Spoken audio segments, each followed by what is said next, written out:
Natapos na ang extradition hearing ni dating Negros Oriental Congressman Arnolfo Arnie Teves Jr. Ayon sa Department of Justice, binigyan ng korte ang dalawang panig na 5 araw upang magsumite ng kanya-kanyang memorandum o position paper na naglalaman ng kanilang argumento at posisyon.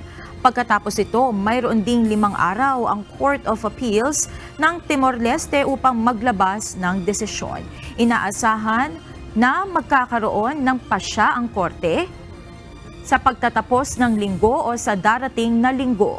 Tiwala naman ng DOJ na magiging paborable sa kanila ang kalalabasan nito, lalo na't epektibong nakontra ng kanilang mga testigo ang mga argumentong inihain ng kampo ni Teves.